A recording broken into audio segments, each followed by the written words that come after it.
وبركاته.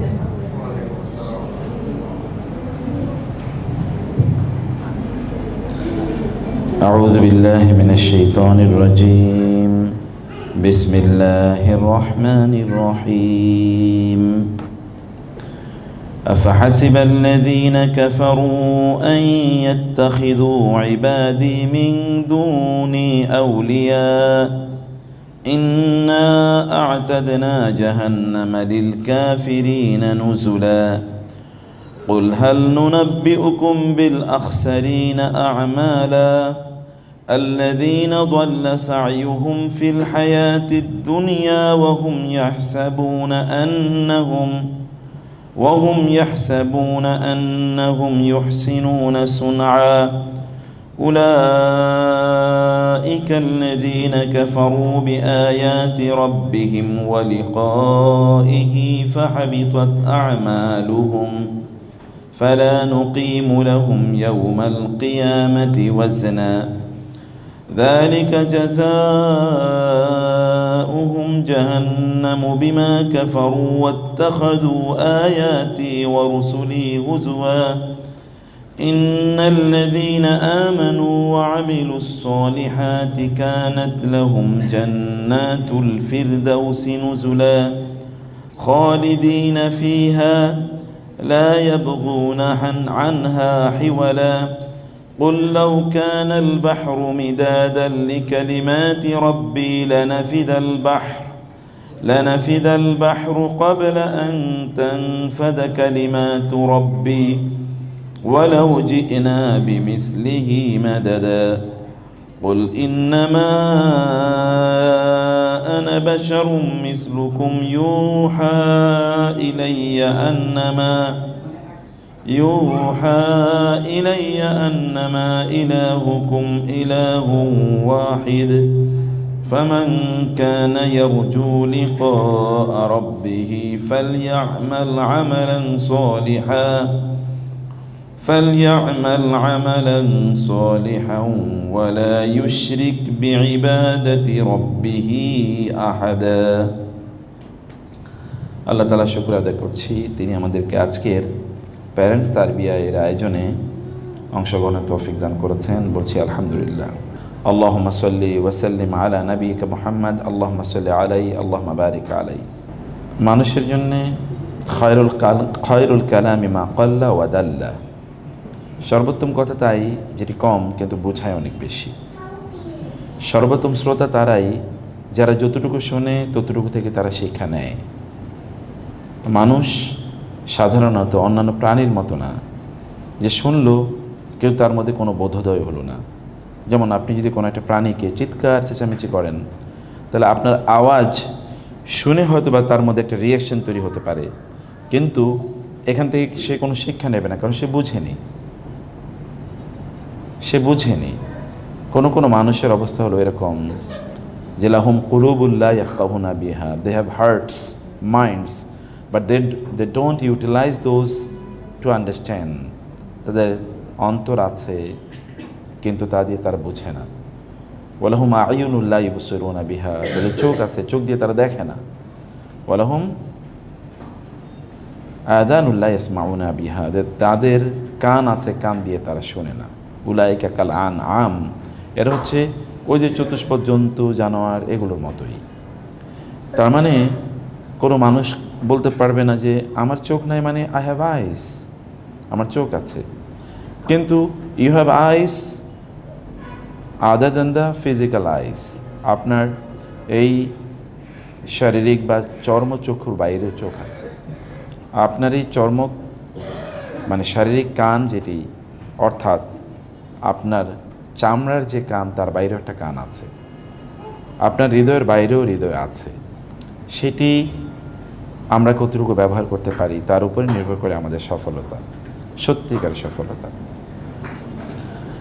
মানুষের ব্যাপারে আল্লাহ তাআলা বলেছেন একদল লোক হচ্ছে তারা আল আকসারিনা আমালা, আমলের দিক থেকে তারা সবচেয়ে ক্ষতিগ্রস্ত। তারা অনেক কাজ করছে, তারা মনে করছে ওহুম ইয়াহসাবুনা আন্নাহুম ইউহসিনুনা সুনআ, তারা মনে করছে তারা খুবই ভালো কাজ করছে, তারা মনে করছে তারা খুবই ভালো কাজ করছে, কিন্তু আসলে একটাও তারা ভালো কাজ করছে না। এগুলো আলটিমেট বিচারে কোনো ভালো কাজই হবে না। এবং আল্লাহ বলেছেন কত ভয়াবহ কথা, লা ফালা নুকিমু লাহুম ইয়াউমাল কিয়ামাতি ওয়াজনা, যে কিয়ামতের দিন এদের এই আমলের জন্য আমি কোনো দাড়ি পাল্লাও উপস্থাপন করব না। মানে এগুলো মাপার মতো কিছুই থাকবে না। মাপার জন্য তো এটার ওজন লাগবে, ওয়েট লাগবে, কিন্তু তারা অনেক ভালো কাজ করেছে বলে তারা ভাবতো, তারা মনে করত, লোকেরা তাদেরকে অ্যাপ্রিসিয়েট করতো, বাহবা দিত, তাদেরকে বিভিন্নভাবে তারা তাদেরকে তারা হয়তো অভিবাদন জানাতো, এবং তারাও খুব মনে করতো না অনেক ভালো কাজ করছি। কিন্তু কিয়ামতের দিন আল্লাহ সুবহানাহু ওয়া তাআলা will not establish the scales of weight for their activities, because এগুলো ওয়েট করার মতো কোনো মূল্যই অথবা কোনো ওজনই এগুলো থাকবে না। ফালা নুকিমু লাহুম ইয়াওমাল কিয়ামাতি ওয়াজনা যালিকা জাযাউহুম জাহান্নামু বিমা কাফারু ওয়াত্তাখাযু আয়াতি ওয়া রুসুলি হুজুয়া। এর কারণ তারা দুনিয়ার জীবনে যে কাজগুলো করেছে, অ্যান্ড দেন আল্লাহ সুবহানাহু ওয়া তাআলা লিস্টেড দেয়ার অ্যাক্টিভিটিস। আপনি দুনিয়ার মানুষের দিকে যদি তাকান, মানুষ অনেক কাজ করে, যেমন আমরা দিনই কাজ যদি করি, নামাজ পড়ছি, রোজা রাখছি বা অন্যান্য অনেক কাজ করছি বলে আমরা দাবি করি। আচ্ছা, সত্যিকার অর্থে আমাদের নামাজকে নামাজের মতো হচ্ছে? ওয়াজুইলাত কুররাতু আইনি ফিস সালাহ, আমার নামাজের মধ্যে আমার মনটা আটকে থাকে, ব্যাপারটা কি এরকম? নামাজ পড়তে গিয়ে আমাদের জীবনে কতবার এমন হয়েছে যে আপনি সেজদাটি যখন দিয়েছেন তখন আপনি 50 আয়াত কোরআন তেলাওয়াত করতে যতটুকু সময় লাগে ততটুকু সময় আপনি সেজদায় ছিলেন? কয়বার ঘটেছে এরকম? অত রাসূল সাল্লাল্লাহু আলাইহি ওয়াসাল্লামের জন্য তো এটা ইট ওয়াজ হিজ ইউজুয়াল প্র্যাকটিস, যে তিনি সেজদার মধ্যে এতটুকু সময় থাকতেন। আয়েশা রাদিয়াল্লাহু তাআলা আনহা তো বলেছেনও যে তিনি সেজদায় এত লম্বা সময় কাটালেন, আমি ভয় পেয়ে গেলাম। এবং সালাত শেষ করে তিনি বললেন, ইয়া আয়েশা, আপনি কি ভয় পেয়ে গেছিলেন? রাসূল সাল্লাল্লাহু আলাইহি ওয়াসাল্লাম বললেন আয়েশা রাদিয়াল্লাহু তাআলা আনহাকে, আপনি কি ভয় পেয়ে গিয়েছিলেন? বলে, হ্যাঁ, আমি তো ভাবছিলাম কিছু একটা হয়ে গেছে বুঝি। এত লম্বা সময় সেজদায় কেউ থাকে নাকি? এত লম্বা সেজদায় তিনি থাকতেন, কারণ ফাসজুদ ওয়াক্তারিব, যত লম্বা সেজদা তত আল্লাহর নিকটবর্তী আপনি। আপনি আল্লাহ সুবহানাহু ওয়া তাআলা এর কতটুকু নিকটবর্তী? আচ্ছা, আল্লাহ আপনাকে কতটুকু ভালোবাসেন বলতে পারবো আমরা? আল্লাহ কতটুকু ভালোবাসেন পারবো না, কিন্তু একটা জিনিস তো বলতে পারবো, আমি আল্লাহকে কতটুকু ভালোবাসি। আমি আল্লাহকে যতটুকু ভালোবাসি তিনি আমাকে ততটুকুই ভালোবাসবেন। আমি আল্লাহকে যতটুকু সময় দেই তিনি আমাকে ততটুকুই সময় দেবেন, অথবা তার চেয়ে বেশি দেবেন, সেটা তার বদান্যতা। এই জন্যে রাসূল সাল্লাল্লাহু আলাইহি ওয়াসাল্লাম বলেছেন, তুমি যদি চাও আল্লাহ তাআলা তোমাকে কিয়ামতের দিন কোন অবস্থান প্রদান করবেন, তাহলে তুমি তোমার দুনিয়ার কার্যকলাপের দিকে তাকাও, যে তুমি দুনিয়ার কাজ কতটুকু আল্লাহর জন্য করেছো। যতটুকু আল্লাহর জন্য করেছো, ফলে আল্লাহ সুবহানাহু ওয়া তাআলার সামনে আপনি কিয়ামতের দিন কোন মর্যাদায় থাকবেন, সেটার জন্য রাসূল সাল্লাল্লাহু আলাইহি ওয়াসাল্লাম বলেছেন, তাহলে ফানজুর, সেজন্য তাকায়, অথবা ফালতানজুর, তুমি তাকাও, আইনা আকামাকা, তিনি তোমাকে এই দুনিয়ায় কেমন অবস্থায় রেখেছেন, তুমি সেদিকে তাকাও।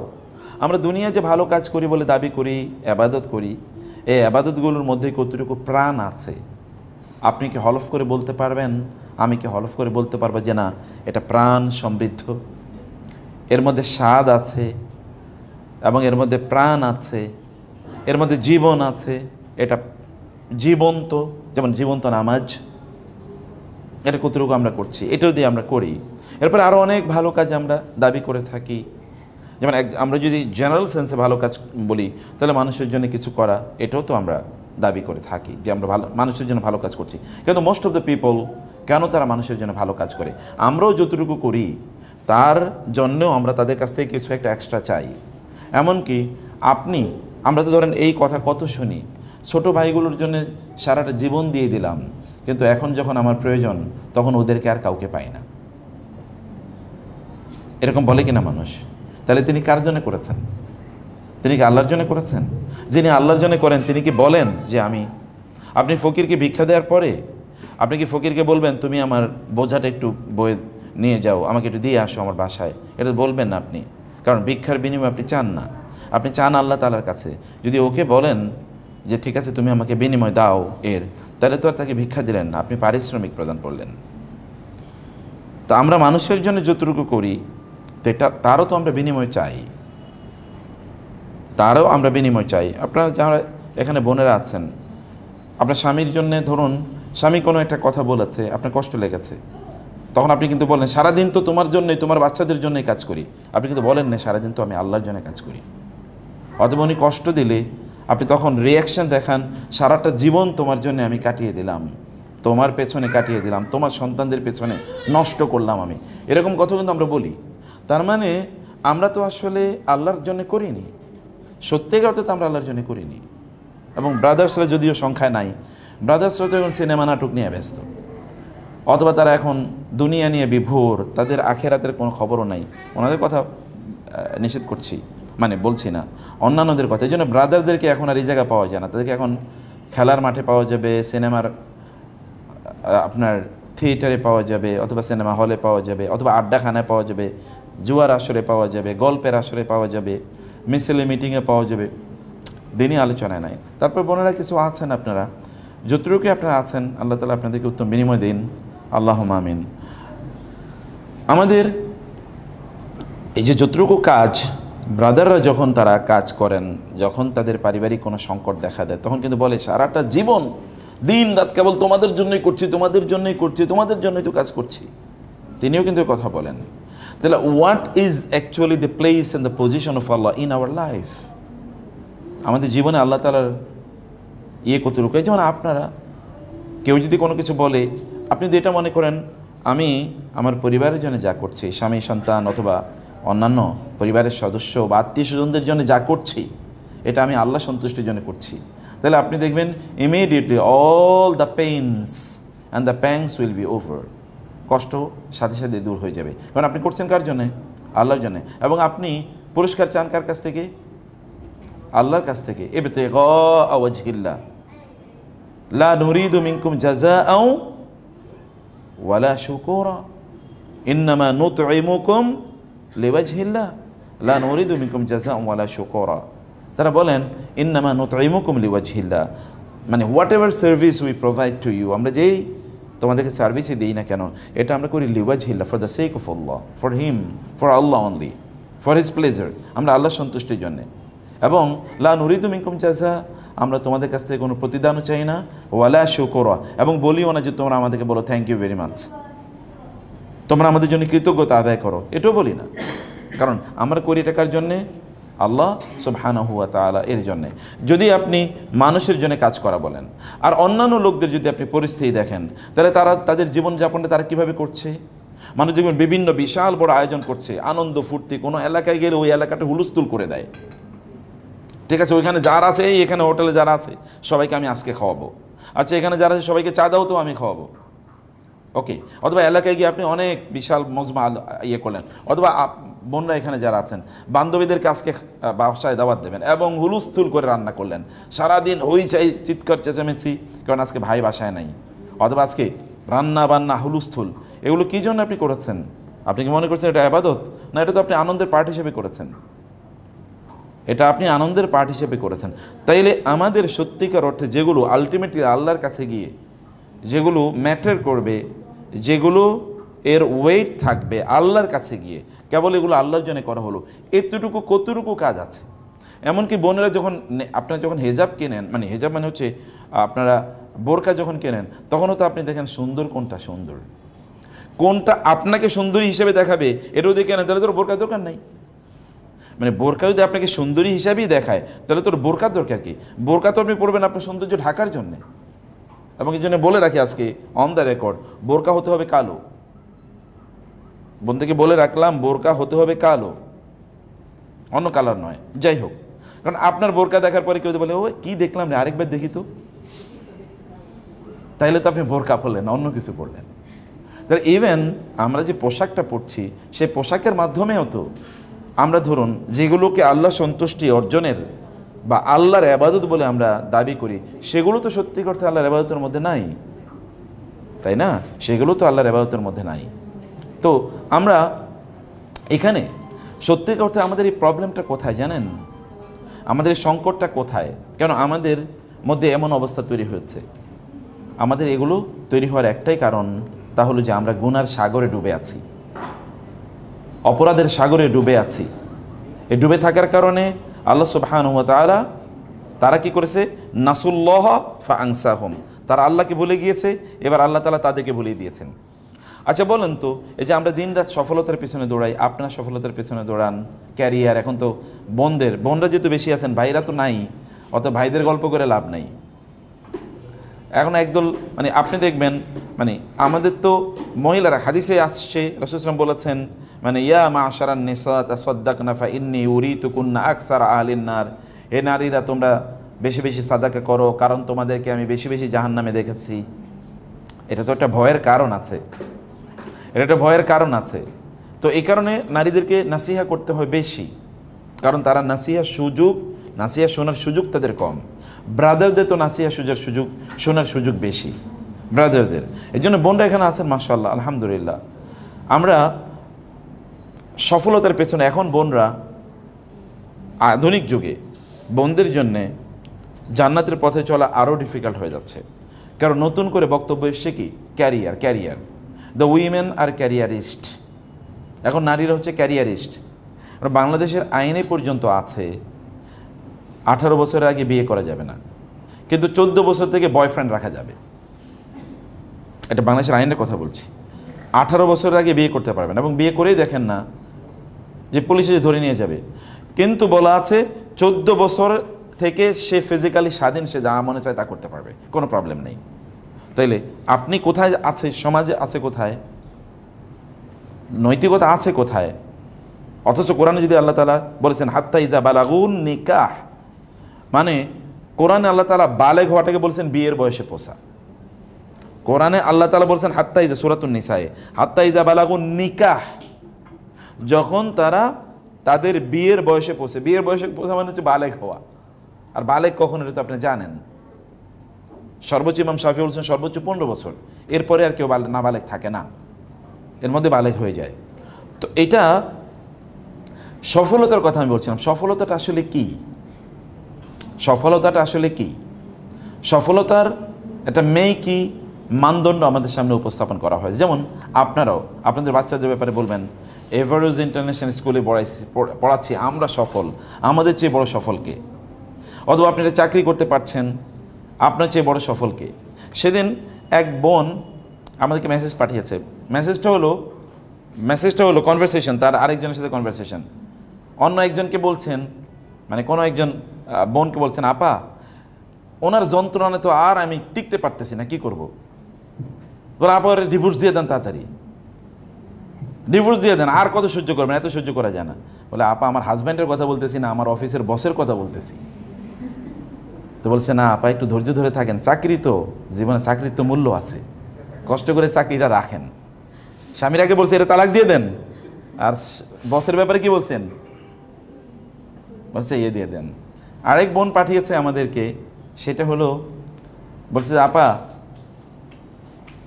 আপনার পরামর্শ মোতাবেক তো চলতেছি, এখন তো কষ্ট নিতে পারতেছি না, কষ্ট তো সহ্য হচ্ছে না আর। বলে আপনারা তো আগেই বলছি এই লোকের তালাক দিয়ে দেন, এই লোকের সাথে আপনি থাকেন না। বলে আপনার কথা অনুসারেই তো তালাক দিয়ে এখন তো আমি ওই যে একটা শেফ হিসেবে একটা হোটেলে চাকরি করতেছি, আর ওইখানে পয়সা যা পাই এটা দিয়ে সংসার চালাই, এই কষ্ট তো নিতে পারতেছি না। বলে যাক, একটু তো জীবন চালাইতে হলে তো একটু কষ্ট করতেই হবে। ক্যারিয়ার আমাদেরকে ধ্বংস করে দিচ্ছে। আপনাদের পরিচিতদের মধ্যেও দেখবেন মেয়েদের ক্যারিয়ার গঠন করবে, ছেলেদের কথা তো উচ্ছন্নে গেছে এমনি, ছেলেরা তো লস্ট প্রপার্টি, তাদের কথা নাই বললাম। মেয়েদের কথা বলছি, যারা ঘরের মধ্যে থাকে, তারাও দেখবেন 30, 32, 35 বছর হয়ে গেছে, বিয়ে শাদী করবে না। কেন বিয়ে করবে না? এমনকি বিয়ের কথা বলাও যায় না, আরে কেবল বিয়ে। বিয়ে আর কি জন্যে করবে? বিয়ে তো করা তো আর প্রয়োজন নেই, কিন্তু তার সামনে একটা কি আছে, মূলা ঝুলিয়ে রেখেছে, ক্যারিয়ার। সফলতা, হোয়াট ইজ সফলতা কাকে বলে? আচ্ছা, আপনি এবং আমি যেটাকে সফলতা বলছি, অনেকগুলো সার্টিফিকেট আছে, অনেক বিশাল ইন্ডাস্ট্রির মালিক, অনেক ব্যবসা বাণিজ্য আপনি করছেন, মৃত্যুর সময় আপনার সাথে কোনটা নিয়ে যাবেন? আপনার সাথে আপনি যেটা নিয়ে যাবেন সেটাই তো আপনার সফলতা। আপনি ওই পারে গিয়ে দেখলেন যে আপনার কোনো কিছুই কাজে লাগলো না, তখন আপনি কোনটাকে সফলতা মনে করবেন? তখন আপনি কীকে মনে করবেন সফলতা? তখন আপনি হয়তো বলবেন, বিভিন্ন জায়গায় আপনি বলতে থাকবেন যে আমার স্বামীর কারণে, আমার স্ত্রীর কারণে, আমার সন্তানদের কারণে, বাবা মার কারণে কেউ আমাদেরকে কিছুই শেখা নাই, আমরা দুর্বল ছিলাম, আমরা ওদেরকে অনুসরণ করতাম। মনে রাখবেন সেদিন কেউ আপনার সাথে থাকবে না। ইয়াউমাইযিন ইয়াসদুরুন নাসু আশতাতান লিউরাউ আমালাহুম ফামান ইয়ামাল মিসকালা যাররাতিন খাইরান ইয়ারা ওয়া মান ইয়ামাল মিসকালা যাররাতিন শাররান ইয়ারা। সেদিন আশতাতান, আলাদা আলাদা করে, সাতটা বিচ্ছিন্ন অবস্থায় লোকেরা উঠবে, কেউ কাউকে দেখবে না। আর হাজার কোটি লোক, আপনার বাচ্চাটা এখানে রাস্তায় হারিয়ে গেলেই তো তাকে খুঁজে পাবেন না, তাহলে ওইখানে হাজার হাজার কোটি, এখনই তো আছে ধরেন 800 কোটি লোক, তাহলে আগে পরে মিলে কত হাজার কোটি লোক, এর মধ্যে কে কোথায় আছে, কে কাকে খুঁজে পাবে? আর সেটা তো এমন ময়দান না যে পিসফুল, এসির মধ্যে আছে এবং জুস বিভিন্ন জায়গায় রেখে দিয়েছে, খাও দাও ফুর্তি করো, এরকম টাইপের না, তো এটা ভয়াবহ দিন। ইয়াউমা তাযহালু কুল্লু মুরদিআতিন আম্মা আরদাআত ওয়া তাদাউ কুল্লু যাতি হামলিন হামলাহা ওয়া তারান নাসা সুকারা ওয়া মা হুম বিসুকারা ওয়ালাকিন্না আযাবাল্লাহি শাদীদ। আল্লাহর শাস্তির ভয়াবহতা দেখে সেদিন মানুষ মাতালের মতো, কেউ তার ইয়ের উপরে থাকতে পারবে না, বরং তারা কি থাকবে, তারা জুসান, তারা তখন তাদের হাঁটুর উপর ভর করে তারা থাকবে, এমনি চলতে পারবে না, পায়ের উপর চলতে পারবে না, হাঁটুর উপর ভর করে তাদেরকে চলতে হবে।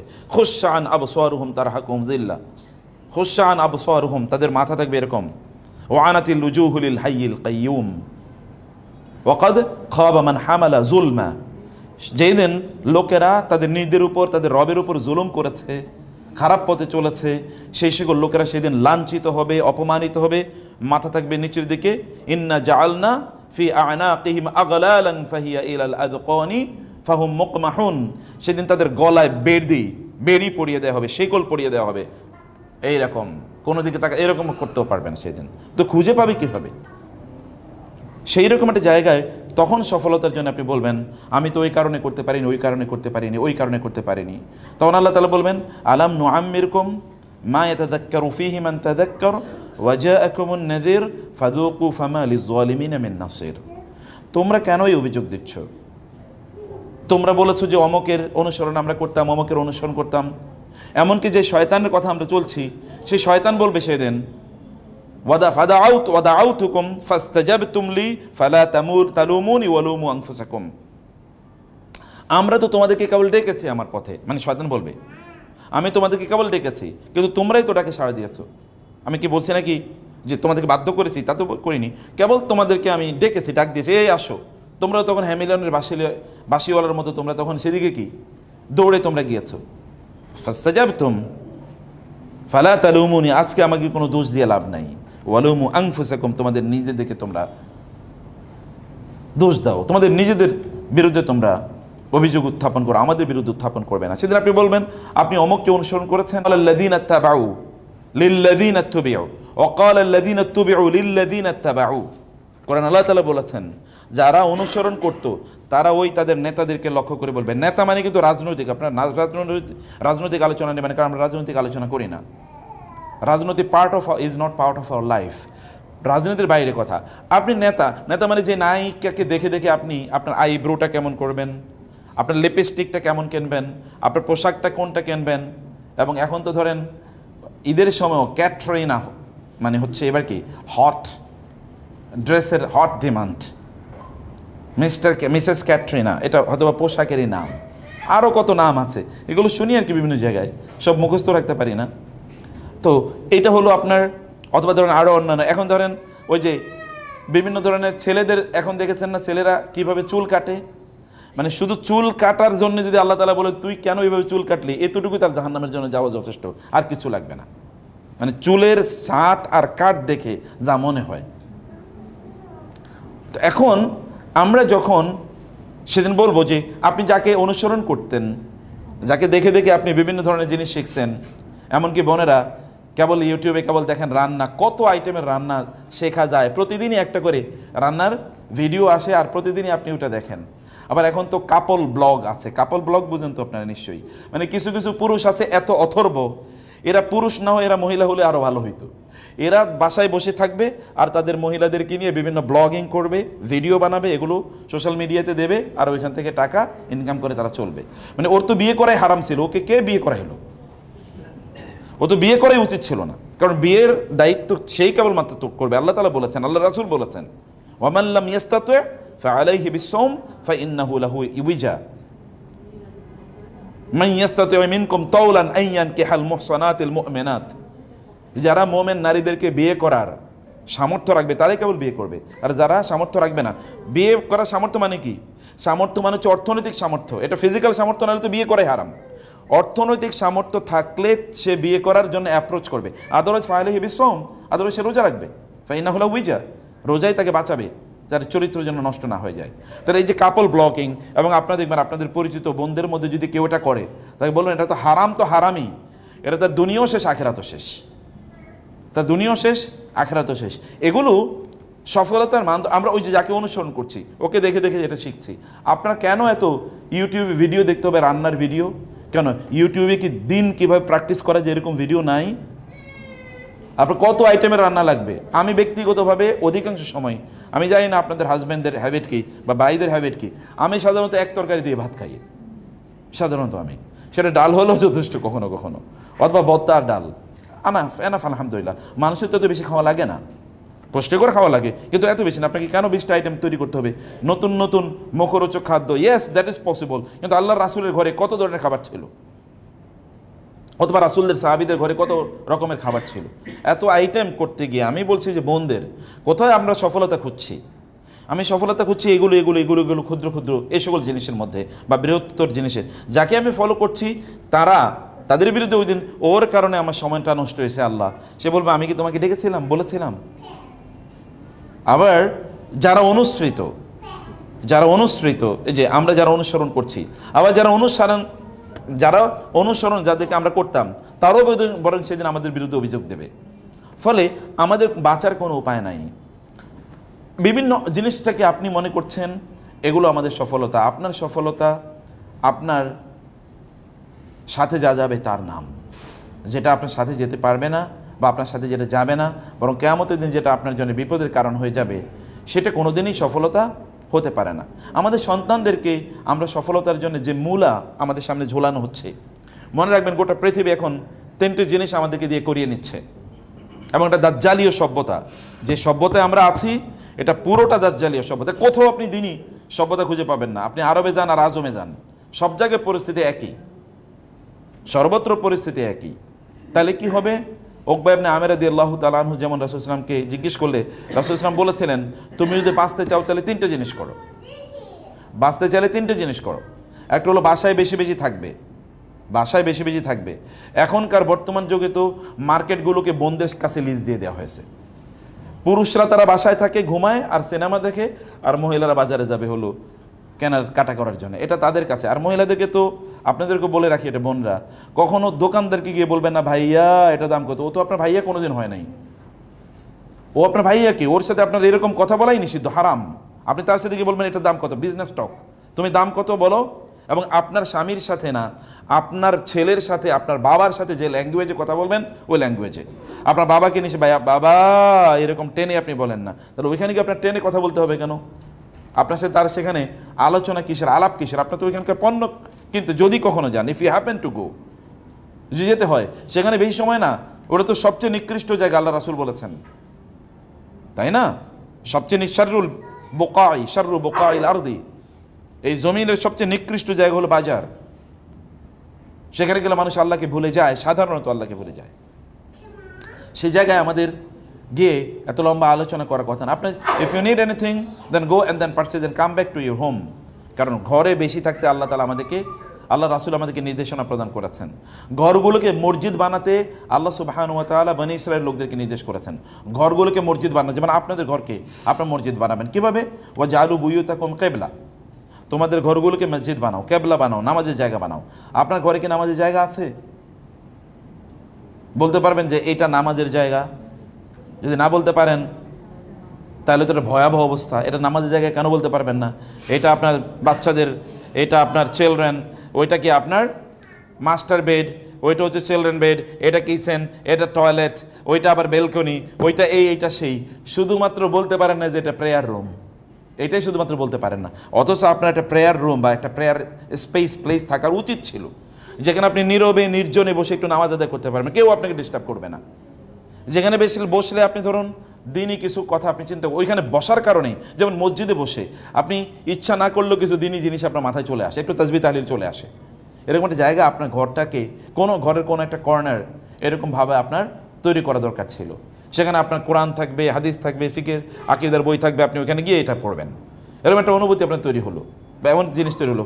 গোটা ঘর ফার্নিচার এবং হাবিজাবি বিভিন্ন শোকেস, মানে আপনার শো পিস ইত্যাদি দিয়ে ভর্তি করে ফেললেন, কিন্তু যেটা আপনার কাজে লাগবে আলটিমেটলি এগুলো কোনোটাই না। আপনি মনে করছেন অনেক বড় দালান এটা আপনার সফলতা, তাহলে মৃত্যুর পর ওই দালানের মধ্যেই আপনাকে রাখুক, কেউ রাখবে নাকি? আলেকজান্ডার দ্য গ্রেট যখন মারা যাচ্ছিল, বলা হয় গল্পে, যখন মারা যাচ্ছিল তখন তিনি বলেছেন আমার 3টা ওসিয়ত আছে। কি কি ওসিয়ত? একটা ওসিয়ত হলো আমার খাটটি বহন করে নিয়ে যাবে শুধু ডক্টররা। 2 নম্বর, আমি যে রাস্তা দিয়ে আমার খাট নিয়ে যাওয়া হবে ওইখানে মণিমুক্তা, কারণ সারা পৃথিবীর সবচেয়ে বড় আপনার সেনানায়ক তিনি ছিলেন, বিশাল বড় সাম্রাজ্যের অধিকারী, তো যে ওইখানে কেবল মণিমুক্তা, আমি যে এত অর্থ ইনকাম করছি ওগুলো রাস্তায় কেবল এগুলো ফেলে রাখা হবে, এগুলো মানিয়ে যাবে লোকেরা যারা এই আপনার জানাজায় যারা অংশগ্রহণ করবে, মানে আমাদের ভাষায় জানাজা, তাদের অন্ত্যেষ্টিক্রিয়া। 3 নম্বরে কি, এবং কেউ কেউ বলেন তিনি আবার ইসলাম গ্রহণও করেছেন, উই ডোন্ট নো। এবং 3 নম্বর কি? 3 নম্বর হলো তার হাতগুলো তার খাটের 2 পাশে 2টা হাত যেন এভাবে ফেলে রাখা হয় উন্মুক্ত করে। বলে কেন এগুলো, কেন এটা কেন করতে হবে? তিনি বললেন ডক্টররা নিয়ে যাবে এই জন্যে যেন মানুষ দেখে বুঝে যে পৃথিবীর কোনো ডাক্তার কাউকে বাঁচাইতে পারবে না, পৃথিবীর সেরা ডাক্তাররা আমাকে নিয়ে যাচ্ছে, অথবা ডাক্তারদের কিছুই করার ছিল না। 2 নম্বর, ওইখানে এত অর্থবৃত্ত সোনা দানা ওইখানে ফেলে রাখবে, মানুষ যেন বুঝে এটা পায়ের নিচে থাকার কথা ছিল, এটা মাথার উপরে থাকার কথা ছিল না। কিন্তু এটা আমরা পায়ের উপরে তো না, এটা একবার হার্টের ভিতরে রেখে দিছি, তাই না? হার্টের ভিতরে, এই জায়গায় আর কারো জায়গা নাই, এমনকি কারোই জায়গা নাই, পোলাপাইনের জায়গাও নাই, স্বামীদের জায়গা নেই, স্ত্রীর জায়গা নেই, বাবা মার জায়গা নেই। থাকলে মারামারি কীভাবে লাগে টাকা পয়সার জন্যে? লাগা তো কথা নয়। এবং 3 নম্বরে কি? 3 নম্বর হচ্ছে এখানে 2টো হাত 2 দিকে ফেলে রাখবে, এটা মানুষ যেন দেখে এই হাতে কিছুই নাই, খালি হাত, আমি খালি হাত নিয়ে যাচ্ছি। হোয়াট ইজ সফলতা? ওয়ানাকতুবু মা কদ্দামু ওয়া আসারাহুম ওয়া কুল্লা শাইইন আহসাইনাহু। আল্লাহ বলেছেন ইন্না নাহনু নুহয়িল মাউতা ওয়া নাকতুবু মা কদ্দামু ওয়া আসারহুম। সূরা ইয়াসিন না? পারেন তো আপনারা নাকি? সূরা ইয়াসিন, যে আমরা এগুলোকে নুহয়িল মাউতা, মৃতদেরকে পুনর্জীবিত করব, ওয়া নাকতুবু মা কদ্দামু ওয়া আসারহুম, এবং তারা যে সকল কাজ তারা আগে করেছে তাদের দুনিয়ার জীবনে সেগুলো, এবং তারা যা রেখে গেছে, ভালো করে শুনুন, তারা যা রেখে গেছে এগুলো আমি সব লিখে রাখতেছি। আচ্ছা, আমরা রেখে যাই কি কাজ করি এটা তো আমরা জানি, কিন্তু রেখে যাই কি? রেখে যাই আমাদের বাচ্চাদেরকে, রেখে যায় আমাদের সন্তানদেরকে। ভাইয়েরা যে কয়জন আছেন শুনেন, রেখে যায় আমাদের সন্তানদেরকে, রেখে যায় আমাদের বাচ্চাদেরকে, রেখে যায় আমরা যে সকল কার্যকলাপ করার আমাদের মৃত্যুর পরও কাজগুলো জারি থাকবে, এগুলো সবচেয়ে গুরুত্বপূর্ণ রেখে যায় সন্তানদেরকে। আচ্ছা, আপনার মৃত্যুর পর আপনার সন্তানদেরকে আপনি দুনিয়াতে যা শিখিয়ে গেছেন ওগুলোই তো তারা করবে, এবং ওরা তাই করবে, এবং ওরা কি তাদের সন্তানদেরকেও তাই শেখাবে। যেমন আপনারা অনেক সময় বলেন এই জিনিসটা আমি আমার মার কাছ থেকে শিখেছি, আমরা বলি না আমার মা কার কাছ থেকে শিখেছে? আমার মাও যেমন বলে আমার শাশুড়ির কাছ থেকে আমি জিনিসটাই শিখেছি, অথবা তার মার কাছ থেকে তিনি শিখেছেন। তাহলে আপনারা যেটা আপনাদের মায়েদের কাছ থেকে শিখলেন, আপনার সন্তান আপনার কাছ থেকে কী শিখেছে? ইউটিউব দেখা শিখেছে, ফেসবুক দেখা শিখেছে, পার্শ্ববর্তী দেশের সিরিয়াল দেখা শিখেছে। এখন তো ইংলিশ মিডিয়ামে পড়া লাগে না, ইংরেজি শেখার জন্য কি ইংলিশ মিডিয়াম পড়া লাগে? আমরা পপুলারলি বলি বাংলাদেশ 1952 সালে পাকিস্তানিদের বিরুদ্ধে যুদ্ধ করেছে বাংলা ভাষার জন্যে, কারণ বাংলা ভাষা ওরা চাপিয়ে দিতে চাইছিল, তাই না? পপুলার যে ডিসকোর্স তো চাপিয়ে দিতে চেয়েছিল, এই কারণে লোকেরা ভাষার জন্য যুদ্ধ করছে। কিন্তু ওরা বুঝে না যে কিছু কার্টুন যদি শুধুমাত্র স্যালাইয়া দিত তাহলে ভাষা লোকেরা এমনি মুখস্থ করে ফেলতো, ওটার চাপিয়ে দেওয়া লাগতো। যখন আমাদের বাচ্চারা যে হিন্দি পারে না, এরকম তো আপনি দূরবীন দিয়ে খুঁজে পাবে না। আমারে আল্লাহ বাঁচাইছে আমি হিন্দি পারি না, যেমন আমি কোনোদিন শেখারও চেষ্টা করিনি। আর এখন নতুন করে এসছে ওরা এখন ইংরেজিও পারে। আমি বহু বাচ্চারা দেখেছি দাদারা নানারা গল্প করে আমার স্মার্ট ইংরেজি বলে আমার নাতি কেমনে শিখছে? কার্টুন দেখে। কার্টুনে কি করা হয়? যারা কার্টুন নির্মাণ করে তাদের সংস্কৃতি কার্টুনে আছে, আপনি হয়তো জানেন না। যারা কার্টুন নির্মাণ করে তাদের সংস্কৃতি কি? কার্টুন আছে, বোনেরা আছে, যেহেতু আমার বোন আপনারা, আমি বলছি আপনাদেরকে শেখার জন্য। কার্টুন দেখবেন, এই যে এক কার্টুন, ছেলে কার্টুন মেয়ে কার্টুনে জড়িয়া ধরে, ও তো জড়িয়া ধরা যে হারাম, এটা সে এই অনুভূতি তার থেকে চলে গেল, ও তো জড়িয়া ধরাটাকেই মনে করলো যে এটাই হচ্ছে কালচার, এবং আরও অন্যান্য কিছু তো আছেই। তাইলে আমরা কার্টুন যে শেখাচ্ছি, কার্টুনের সাথে কি কালচার যাচ্ছে না? কার্টুনের সাথে কালচার যাচ্ছে, তো এই জন্য কার্টুন দেখা হারাম। আমি ফতোয়া বলে গেলাম, আপনারা আয়ের পরে ভালো বিদগ্ধ এখানে মাদানি আছেন এবং অন্যান্য দিকে জিজ্ঞেস করবেন, যেই কার্টুনে ইসলামিক চরিত্র নাই, ক্যারেক্টার নাই, ওই কার্টুন দেখে হারাম। এটাও এক ধরনের সিনেমা, কিন্তু আপনি মনে করছেন না কার্টুন দেখে ইনোসেন্ট, ওর দিন কাটে কীভাবে? সারাদিন ইনোসেন্ট কার্টুন দেখে কাটে। আপনার বাচ্চাদেরকে কি আপনি সারাদিন বই পড়াতে শেখাইতে পারলেন না? ওর তো বইয়ের ক্লাসের যে বইগুলো আপনাদের, আমি তো এখন বললাম এখানে, আপনি যান আপনার বাচ্চাদেরকে বলেন তো ক্লাসের বইগুলোর নাম কি, বলুক তো। আচ্ছা, ছোটোবেলায় আমি যেমন, আমার আম্মা যেটা করতো আমি দেখেছি, তাহলে আমি যখন ক্লাস 3-তে উঠবো বা 4-এ উঠবো বা 5-এ 6-এ উঠবো, তখন আম্মা আগেই বলে রাখতো ওই আরেক বাসার বা আরেক ঘরের আরেক বাড়ির একটা ছেলে ওইখানে পড়তো, বলতো তোমার বইগুলো একটু সুন্দর করে রেখো, আমার ছেলের জন্য তোমার বইগুলো নেব। ছোটোবেলায় নিতাম না আমরা? এখানে যারা একটু মুরব্বী আছেন তারা বলতে পারে, এখন আপনারা তো মডার্ন যুগের মানুষেরা অনেকটা বুঝতে পারবেন না, আমরা সেই আদি যুগের মানুষ, আমরা আরেকজনের বই আইনে পড়তাম, এবং শুধু কি আবার আমরাও রেখে দিতাম, এটা আবার বেচতাম আরেক দলের কাছে, এরকম দিন 3-4। তাই আর ওই সকল বইয়ের নামও মনে থাকতো। আমার মনে আছে আমি দাখিলে মানে এসএসসিতে যে বই পড়তাম, এরকম কিছু বই এখনও প্রিজার্ভে আছে। আর আপনাদের বাচ্চাদের কি? আপনাদের বাচ্চাদের বইয়ের নাম যদি বলতে পারে, আমি তো বললাম গিয়ে জিজ্ঞেস করুন এই বইয়ের নাম কি। আমরা মাদানী সাহেবকে জিজ্ঞেস করেন যে আমরা আমাদের বইয়ের লেখকের নাম জানতাম কি না? নাম জানতাম, কিন্তু আপনাদের বাচ্চারা বলুক তো বইয়ের লেখকের নাম কি। ওরা প্রতি বছর ওদেরকে নতুন বই কিনে দেওয়া লাগে, প্রতি বছরে নতুন বই কিনে দেওয়া লাগে। তার মানে প্রতি বছরই ওদের জীবনটা কি হচ্ছে? নতুন করে কোনো মূল্যবোধ তৈরি হচ্ছে না, কেবল এটা মুভ করতে দৌড়াচ্ছে জীবন, কোনো কালচার নাই, কোনো মূল্যবোধ নাই, আজকে এটা কালকে ওটা পরশু ওইটা। এটা হচ্ছে গ্লাসের মধ্যে রাখার মতো।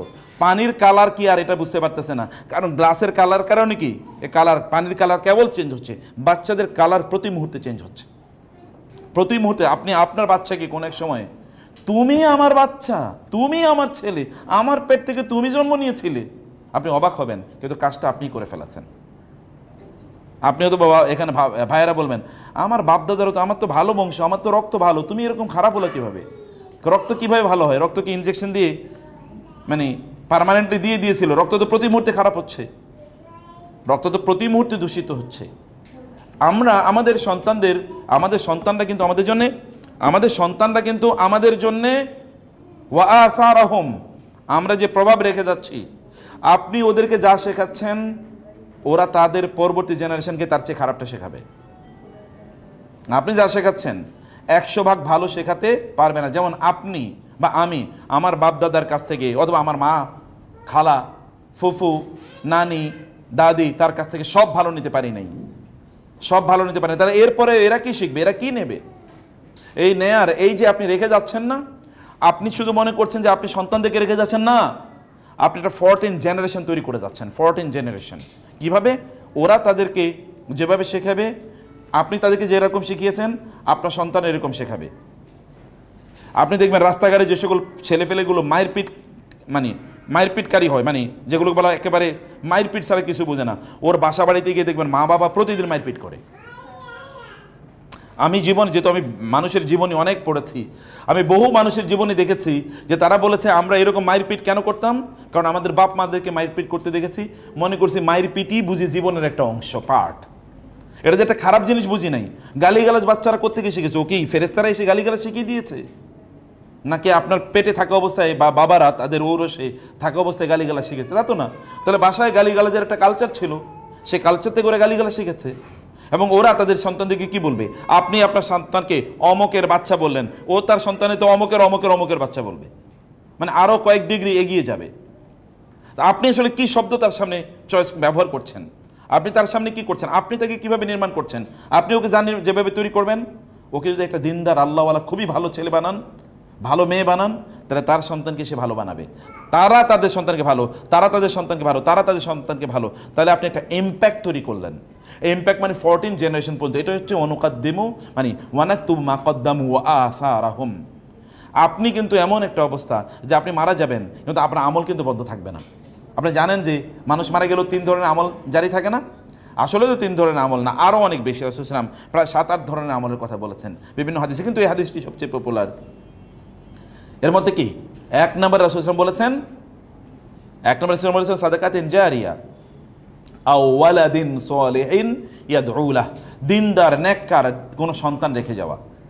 বোনেরা, আপনাদের সফলতা, ভাইয়েরা, আপনাদের সফলতা হচ্ছে আপনাদের সন্তানরা দিনদার নেককার হওয়া, এটাই সফলতা, মনে রাখবেন। একজন মা হিসেবে যদি আপনি গর্ব করে বলতে পারেন আমার ছেলেটি ইমাম আবু হানিফার মতো হয়েছে। এবং আবু হানিফা রাহিমাহুল্লাহ, শুনুন আবু হানিফা রাহিমাহুল্লাহর গল্প বলি। আপনি আবু হানিফা নাম শুনেছেন?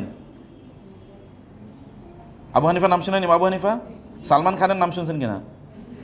হ্যাঁ, সুবহানাল্লাহ, তো সবাই হাসতেছে, ঘটনা কি? এই পরিচিত মুখ নাকি? হ্যাঁ, mister Khan factory, Khan and factory নাকি? খান তো বাংলাদেশেও আছে, ইন্ডিয়াতেও আছে। খান, সব খান কেবল সিনেমার মধ্যে গিয়ে ঢুকছে। তো এখন শুনুন, আপনাদের কথাই বলছি, বলছে আপনাদের সন্তানদেরকে আপনারা কীভাবে আপনাদের সন্তানদেরকে দিন শেখানো, বা ওরা আপনাদের জন্য সত্যিকার অর্থে আপনাদের জন্যে, মানে আপনারা যখন ওদেরকে তৈরি করবেন তখন এরপরে কত জেনারেশন পর্যন্ত তারা তাদের জন্য দোয়া করবে। আমি বলছিলাম যে ইমাম আবু হানিফা রাহিমাহুল্লাহর গল্প। আবু হানিফা রাহিমাহুল্লাহ একদিন, তিনি কিন্তু লেকচার দিলে এরকম 10, 15, 20 জন এরকম না, ওইখানে হয়তো 50,000 লোক বসে আছে, এরকম এত বড় মানে স্কলার, এত বড় আলেম। তো তিনি আলোচনা করছিলেন, হঠাৎ করে তিনি বলেন এই আমার আলোচনা একটু বন্ধ, আমার একটু যেতে হবে। কারণ ওই যে তার মা হয়তো ওইখানে কি দাঁড়িয়ে আছেন, মা বলছেন একটু আসো তো, একটু কাজ, আমাকে একটু সময় দাও। তিনি সব রেখে এবার মাকে নিয়ে একটু হয়তো বা মার একটু মাথাটা টিপে দিয়ে এসছেন, একটু মার পাটা টিপিয়ে দিয়ে এসছেন। আপনাকে মনে চায় না এরকম জগৎ বিখ্যাত একটা সন্তানের মা হতে? আপনাকে মনে চায় না যে এরকম জগৎ বিখ্যাত একটা সন্তানের ইমাম বুখারীর মতো, যে তার চোখ একবার অন্ধ হয়ে গেছিল ছোটবেলায়, মা আল্লাহর কাছে দোয়া করে, এমনভাবে দোয়া করেন আল্লাহ সুবহানাহু ওয়া তাআলা চোখটা ভালো করে দিলেন, অন্ধ চোখ, কোনো অপারেশন ছাড়া এমনি ভালো হয়ে গেছে। আপনি কি মনে চান এরকম একটা মা, এমন একটা সন্তানের মা হতে? তো এমন সন্তানের মা হওয়ার জন্য আপনাকে ওই ইমাম বুখারী অথবা ইমাম আবু হানিফার মায়ের চরিত্র আপনাকে লালন করতে হবে, সেই চরিত্র আপনাকে তৈরি করতে হবে। ইমাম শাফি রাহিমাহুল্লাহর মা হতে হলে এরকম হতে হবে আপনাকে কেমন হওয়া লাগে? আপনারা জানেন আব্দুল্লাহ ইবনে আব্বাস রাদিয়াল্লাহু তাআলা আনহু, বোনেরা কথা বলবেন না প্লিজ। আব্দুল্লাহ ইবনে আব্বাস রাদিয়াল্লাহু তাআলা আনহুর একজন সাহাবী, তিনি হচ্ছেন রাসূলুল্লাহ সাল্লাল্লাহু আলাইহি ওয়াসাল্লামের চাচাতো ভাই, এবং উনি কত বড় স্কলার ছিলেন আব্দুল্লাহ ইবনে আব্বাস রাদিয়াল্লাহু তাআলা আনহু, যে ওনার বাসায় ঢোকার জন্য হয়তো লম্বা রাস্তা, 0.5 কিলোমিটার রাস্তা পুরো জাম। কেন জ্যাম জানেন? জ্যাম হলো ওইখানে বিভিন্ন ধরনের লোকের আসছে ওনার কাছ থেকে জ্ঞান অর্জন করার জন্য। উনি হয়তোবা বলতেন এখন যারা কোরআন সম্পর্কে আমাকে প্রশ্ন করবে তারা এবার প্রবেশ করুন, এখন হল ভর্তি, এরা আসছেন কোরআনের ওই সূরার ওই আয়াতের অর্থ কি, ওই শব্দের অর্থ কি, ওই আয়াত কোন প্রেক্ষাপটে নাজিল হয়েছে, এবং আপনার ওইটা কার ব্যাপারে, ওইখানে কি কথা বলা হয়েছে, এখান থেকে আমরা কি শিক্ষা নেব, এটার ব্যাপারে আমরা কি ধারণা নেব, এটার তাফসির কি, এরকম আরবরা এই শব্দটা কোন অর্থে ব্যবহার করতেন, এটা কোন ভাষায় থেকে এই শব্দটি নেওয়া হয়েছে, এরকম বিভিন্ন প্রশ্ন ইনি সব উত্তর দিতেন এবং সবাই চলে যেত, তাদের প্রশ্ন সকলের উত্তর শেষ। আরেক দল আসতো এবার কবিতা নিয়ে, যে আরবদের কবিতা, এই কবিতাটা কারা বলেছে, কোন কবি বলেছেন, কোন কবি লিখেছেন, এই কবিতার অর্থ কি, ইত্যকার কবিতার আলা একটা গ্রুপ আসতো। আরেকটা আসতো আনসাব মানে হচ্ছে আরবের বংশ লতিকা। যেমন আমরা কিন্তু আমার দাদার নাম পর্যন্ত আমি জানি, এরপরে আর কারো নাম আমি জানি না। যেমন আমার দাদির নামও আমি ভুলে গেছি, বিশ্বাস করেন। মানে আমাদের অবস্থা, আপনারা কয়জন দাদি বা তাদের নাম জানেন আমি জানি না। অধিকাংশ দেবেন দাদি পর্যন্ত বা জানেন, কিন্তু এরপরে আর নাম জানবেন না।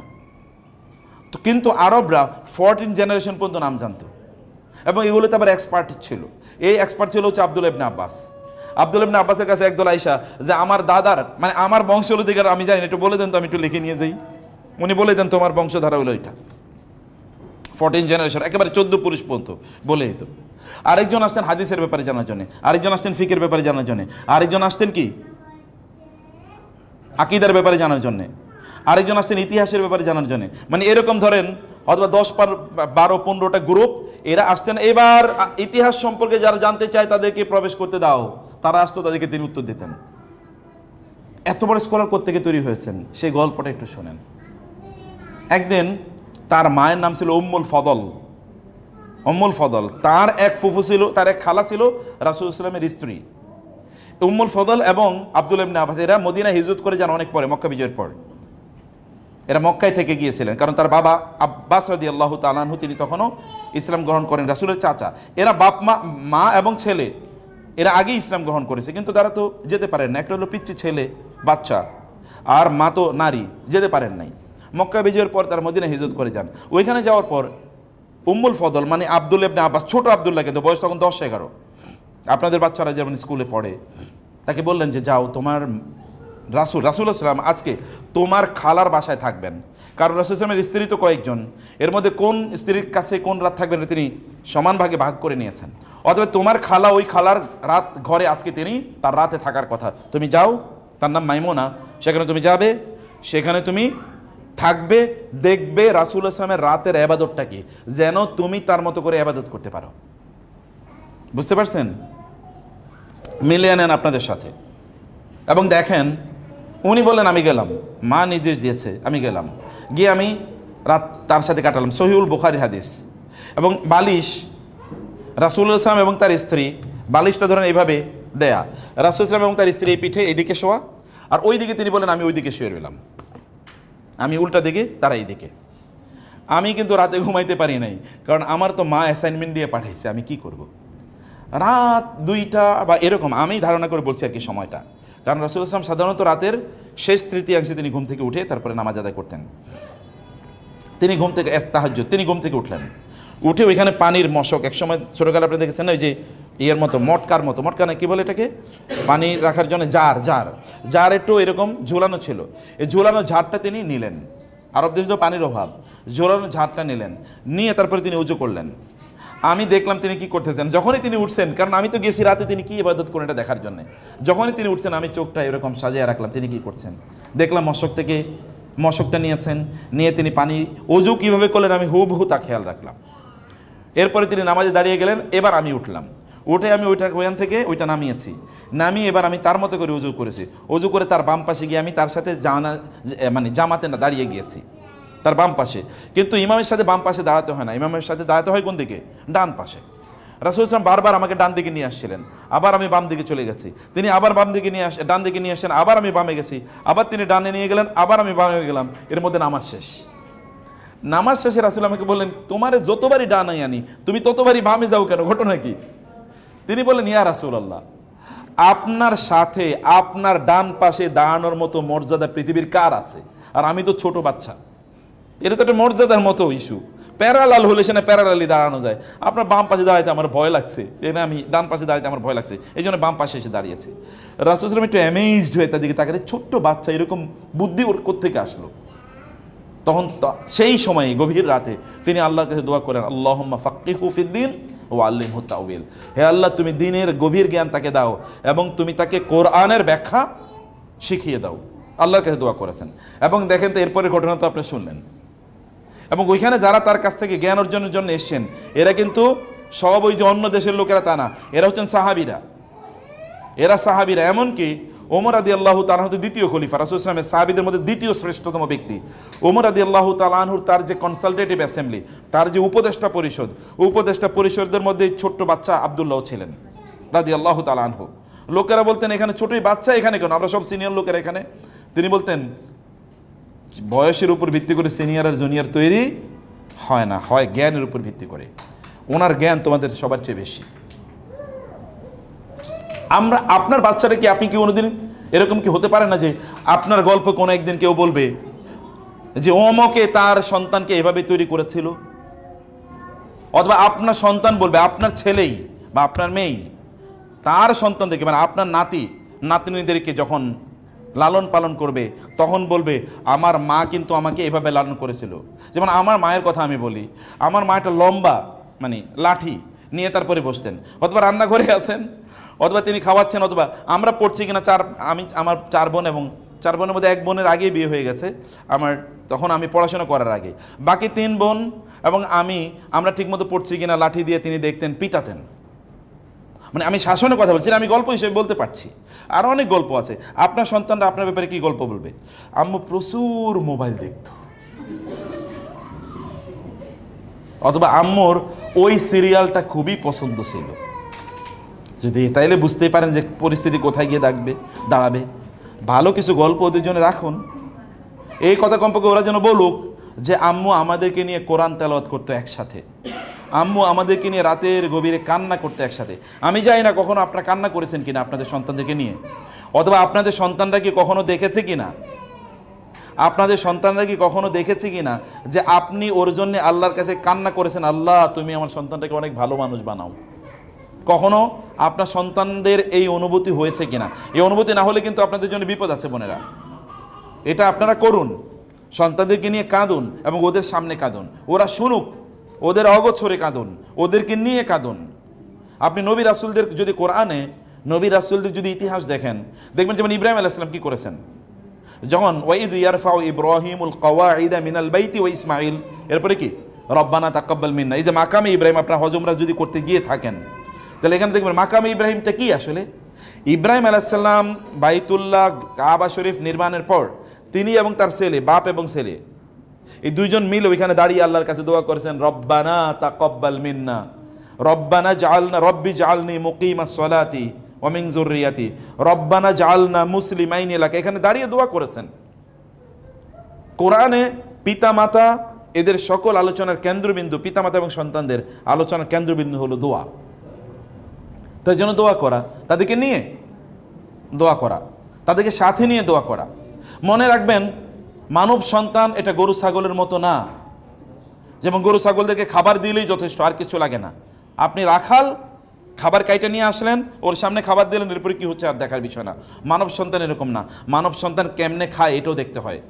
রাসূলুল্লাহ সাল্লাল্লাহু আলাইহি ওয়াসাল্লামের সাথে এক বাচ্চা যখন খেতে বসলো, তিনি দেখলেন, রাসূলুল্লাহ সাল্লাল্লাহু আলাইহি ওয়াসাল্লাম দেখলেন যে ইয়াদাহু কানাত ইয়াদুহু তাতাজাওয়ালু ফি আস-সাফহা, যে তিনি দেখলেন ওই পাত্রের মধ্যে, প্লেটের মধ্যে হাত, এই বাচ্চা ছোট মানুষ তো বুঝে নেই, এখান থেকে ওইখান থেকে খায়, এখান থেকে খায়। রাসূলুল্লাহ বললেন, ইয়া গোলাম, হে বাচ্চা, হে বৎস, যখন তুমি খাবে সাম্মিল্লাহ, বিসমিল্লাহ বলে খাবে। অকুল বিয়ামিনিকা, ডান হাত দিয়ে খাবে। অকুল মিম্মা ইয়ালিকা, তোমার সামনে থেকে খাবে। আপনি বলেন তো আপনার বাচ্চারা কিভাবে খাবে কয়দিন শিখিয়েছেন?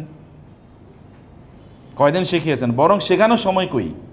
আমি তো টেলিভিশন দেখতেছি আর খাও, কখনো কখনো দেখছি নাকের মধ্যে খাবার ঢুকে গেছে, কিন্তু উনি কিন্তু তার মুখে খাবার দিচ্ছে, কারণ ওনার তো চোখ হলো অন্য থেকে।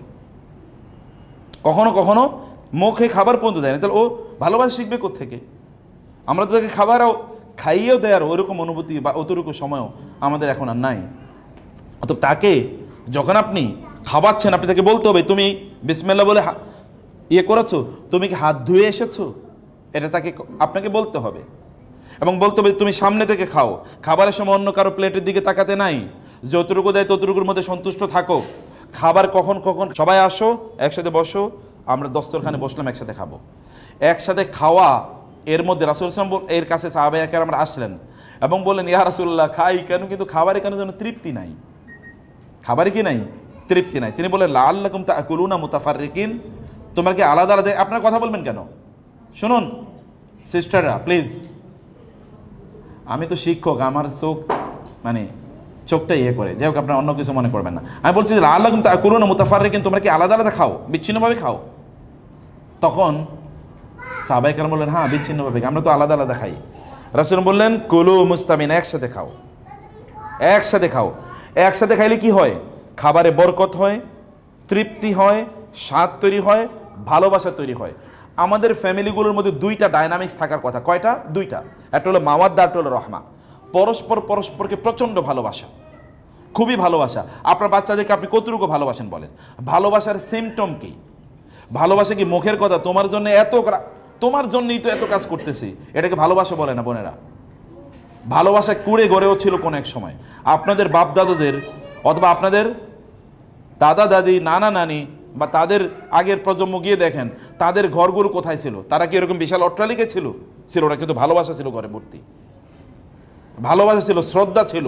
আমি আমার নানি এবং নানাকে দেখেছি যে তারা একজন আরেকজনকে আপনি করে বলতেন। আমি তুমি বলি যতটুকু দেখেছি, তখন আমি ক্লাস 6-7-এ পড়ি, তো দেখেছি যে তারা একজন আরেকজনকে আপনি করে বলতেন। বুড়ো, একেবারে ঠুলঠুলে বুড়ো। এবং আমার জ্যাঠা জেঠি, জ্যাঠা জেঠি আমার বাবার খুবই ঘনিষ্ঠ বন্ধু, জ্যাঠা বলি আর কি আমাদের অঞ্চলে, ওনাকে দেখেছি উনি ওনার স্ত্রীকে কোনোদিন তুমি করে বলেন নাই, কোনোদিন শুনিনি আমি। এটা আমি কিন্তু এখন থেকে 12-13 বছর আগের কথা বলতেছি। আর এখন তো তুমির পরে সর্বশেষ কি তুই, গিয়ে এরপরে পোষে, এরপরে তো বাকিটা তো আমরা বুঝি যে কি হয়। শ্রদ্ধা সম্মান কই, ভালোবাসা নাই, এনে শ্রদ্ধা আসবে কোত্থেকে? পরিবারটা পুরোটা ভালোবাসার ঠাসা থাকা দরকার। আমি বাচ্চাদের কথা বলছি, স্বামীদের আলোচনা আজকে বলছি না, আমি বলছি বাচ্চাদেরকে হাগ করুন, জড়ায়া ধরেন, চুমু দেন ওদেরকে, কপালে চুমু দেন, ওদের হাতে চুমু দিন এবং ওদেরকে জড়িয়ে ধরুন। ওরা যেন আপনার উষ্ণতা ভালোবাসা যেন ওরা ফিল করে, ওরা যদি উপলব্ধি করে, যেন মায়ের ভালোবাসা বাবার ভালোবাসা যেন ওরা ফিল করে। এইভাবে তাদেরকে ওরা যেন আপনাকে না দেখে যেন না থাকতে পারে, ওরা যেন আপনাকে না দেখে ওরা অস্থির হয়, মা মা মা মা মা তুমি কোথায়? কেন? তোমাকে অনেকক্ষণ দেখি না মা, এই জন্য মা বলতে মনে চেয়েছে, তোমাকে অনেকক্ষণ দেখিনি। বরং আমি এখানেই বলছি, অনেক বোনেরা এখানে ওইখানে বিভিন্ন জায়গায়, আমাদের ক্যাম্পাসগুলোতে বিভিন্ন জায়গায় এরপরে কোনো বোনদেরকে এসে বলতে শুনেছে, কেঁদে দিয়েছে, স্যার আমার মেয়েটা তো আমার কথা শোনে না, ও আমার কথা শুনলেই মনে হচ্ছে যেন ওর মানে মনে হচ্ছে যেন ওর বিষ লাগে আমার কথা, এরকম শব্দ চয়ন করে। বা আমার কথা শুনলে এরকম একজন বোনও বলেছে যে আমি যদি ওকে কিছু বলি তাহলে ও বাসা থেকে বের হয়ে যায়, অথবা ক্লাস 3-4 মানে ওইরকম। আমি অন্য একটা ক্যাম্পাসে, কোনো একটা ক্যাম্পাসে গিয়েছিলাম, এখানে না অন্য কোনো একটা প্রতিষ্ঠানে, এরকম শুনেছে সে কিন্তু বাসা থেকে বের হয়ে যায়, অথবা সে কিন্তু অন্যদিকে আমি কথা বলে সে দৌড়ে অন্যদিকে চলে যায়। সে বলে আমি তোমার কথা শুনতে মনে চাই না, আমি তোমার কথা শুনতেই চাচ্ছি না। এই ছোট বাচ্চা 7, 8, 10 বছরের বাচ্চাদের এই পরিস্থিতি কোত্থেকে তৈরি হলো? ভালোবাসার একটা বড় অভাব ছিল কোনো একটা সময়, আমরা তাকে ভালোবাসা সেভাবে দিতে পারি নাই। ওকে ভালোবাসা দেয়া, ওর এটা মাওয়াদ্দা। এবং 2 নম্বর হচ্ছে রহমত। রহমত মানে কি? একজন আরেকজনকে অনুগ্রহ করা, বাচ্চাদেরকে অনুগ্রহ করা। এই অনুগ্রহ করার কাজটি করবেন, নিজ থেকে এগুলো করা, ওরা যেন ফিল করে আমার মা তো আমাকে প্রচণ্ড অনুগ্রহ করেন। এই জায়গাটি বা পুরো ফ্যামিলির মধ্যেই পরস্পরের প্রতি এই অনুগ্রহ আপনার স্বামীর প্রতি আপনি করবেন, আপনার স্বামী আপনার প্রতি করবে। রাসূল ইসলাম তার ঘরে যাওয়ার পর, ভাইরা থাকলে এগুলো বলতে পারতাম, রাসূল ইসলাম তার ঘরে যাওয়ার পরে তিনি কি করতেন? ঘরের কাজে তার স্ত্রীদেরকে সাহায্য করতেন। অথচ তিনি কি আমাদের চেয়ে কম ব্যস্ত নাকি? তিনি আল্লাহর নবী, গোটা মানব জাতির না, শুধু গোটা সৃষ্টিকুলে তিনি নবী। কাফাতাল লিন্নাসি বাশীরান ওয়া নাযীরা ওয়া মা আরসালনাকা ইল্লা রাহমাতাল লিল আলামিন। আল্লাহ তাআলা তাকে এরকম দায়িত্ব দিয়ে পাঠিয়েছেন, এরপরে তো যুদ্ধ আছেই। এইরকম অবস্থায় তিনি যদি এত সময় দিতে পারেন, তাহলে আমাদের কি পরিমাণ সময় দেওয়া দরকার? সন্তানদেরকে আমি বলছিলাম যে ওদেরকে সফল হওয়ার জন্য আপনাদের প্ল্যান করতে হবে, ওরা কিভাবে সফল হবে। আপনার সন্তানকে দেখে আপনার চোখটা জুড়িয়ে যাক, এরকম ও দেখতে কত সুন্দর তা না। সৌন্দর্য ফিজিক্যাল না, সৌন্দর্য হচ্ছে কিসের? এটা আধ্যাত্মিক ইস্যু। সৌন্দর্য চরিত্রের জিনিস, চরিত্র। বহু মানুষের চেহারা খুবই সুন্দর, কিন্তু ওরে দেখলে ফেরাউনের চেয়েও ভয়াবহ মনে হয়। আছেন এরকম? চেহারা সুন্দর বটে, কিন্তু তার কথাবার্তা প্রত্যেকটা শব্দ পারবে এমনভাবে বলে মনের জন্য মারবে, এমনভাবে তাকায় মনের জন্য খেয়ে ফেলবে। আবার কিছু লোক আছে চেহারা হয়তো বা ধরেন ওই রকম কি বলে না, এরকম মানে চেহারা ফিজিক্যাল সৌন্দর্য হয়তো এরকম নাই, কিন্তু তার আচরণ দেখলে মুগ্ধ হয়ে যেতে হয়, আচরণ দেখে মুগ্ধ হয়ে যেতে হয়। একজন ইলাস্ট্রিয়াস ব্যক্তির একটা গল্প শুনছিলাম, এরকম ইলাস্ট্রিয়াস ব্যক্তি, তিনি হচ্ছেন নিগ্রো মানে ব্ল্যাক, তো তাকে তিনি কৃতদাস, তো তার মনিব তাকে আবার খুব চরিত্রের কারণে খুবই পছন্দ করতেন তাকে, চরিত্রের কারণে। যেমন আতা ইবনে আবি রবাহের নাম শুনেছেন, আপনারা যদি নাম না শুনে থাকেন তাহলে আপনারা বাজার থেকে একটা বই কিনে নিয়ে আসবেন। বইটার নাম হলো সাহাবীদের ঈমান দীপ্ত জীবনী। সাহাবীদের কি? ঈমান দীপ্ত জীবনী। এটা বইটা বাজার থেকে কিনে নিয়ে আসবেন, পড়বেন। সেখানে আব্দুর রহমান রাফাত পাশা, তিনি একজন মিশরীয় তিনি লেখক, বাংলা বইটি অনুবাদ হচ্ছে, অসাধারণ বই। মানে এটা আপনি গিলতে থাকবেন এরকম, মানে মনের জন্য বইটা আমি খাই এইরকম টাইপের বই। তো তিনি সেখানে উল্লেখ করেছেন আতা ইবনে আবি রবাহ, এখানে তাবিঈদের ইমাম দীপ্ত জীবনী, তার একটা সিরিজ মহিলা সাহাবীদের ইমাম দীপ্ত জীবনী এ নামে আছে, এই 3টা সিরিজ তার আছে। তো সেখানে তিনি আতা ইবনে আবি রবাহের কথা বলছেন। আতা ইবনে আবি রবাহ এমনি শর্ট, দেখতে নিগ্রো, এমনি তিনি ব্ল্যাক, প্রচণ্ড নিগ্রো কালো, কিন্তু তার জ্ঞানের অবস্থা এরকম ছিল, বলা হয়েছে মক্কায় যতক্ষণ আতা ইবনে আবি রবাহ থাকবে ততক্ষণ কারো ফতোয়া দেওয়া চলবে না, সবার ফতোয়া দেওয়া নিষিদ্ধ, ওনার উপস্থিতিতে কেবল কথা উনি বলবেন, আর কেউ কথা বলবেন না। কোন লেভেলের স্কলার হয়েছেন, অথচ দেখার চেয়ার কিন্তু ততটা ইমপ্রেসিভ না। আমি বলছিলাম একজন ব্ল্যাকের কথা, তো তিনি তার মনিব তাকে খুবই পছন্দ করেন চরিত্রের কারণে, ব্যবহারের কারণে, সুন্দর করে কথা বলে এবং ভালো করে আচরণ করে। এবং উনি পছন্দ করতেন বাঙ্গি, কি পছন্দ করতেন? বাঙ্গি। তো মনিব বাজার থেকে, মানে মাস্টার তার মালিক বাজার থেকে বাঙ্গি কিনে নিয়ে এসে বললেন তুমি খাও। তো বাঙ্গি দিচ্ছিলেন কেটে, মালিক বাঙ্গি কেটে দিচ্ছে, উনি খাচ্ছেন, কৃতদাস খাচ্ছেন খুবই প্রশান্ত বদনে তিনি খাচ্ছেন। কিন্তু মনিবকে একটু অফার করছেন আপনি একটু খান। মনিব চিন্তা করলো ওরে কি ঘটনা, ও তো এরকম না, আমার একটু খাইতে বললো না। সর্বশেষ লাস্ট টুকরাটা তিনি বললেন আচ্ছা ঠিক আছে এই টুকরা আমি খাবো, এটা তুমি খাইও না। বলে আপনি খাবেন? আচ্ছা ঠিক আছে খান। উনি মুখে দিয়ে থুথু করে ফেলে দিলেন, এত তিতা, এটা এত তিতা।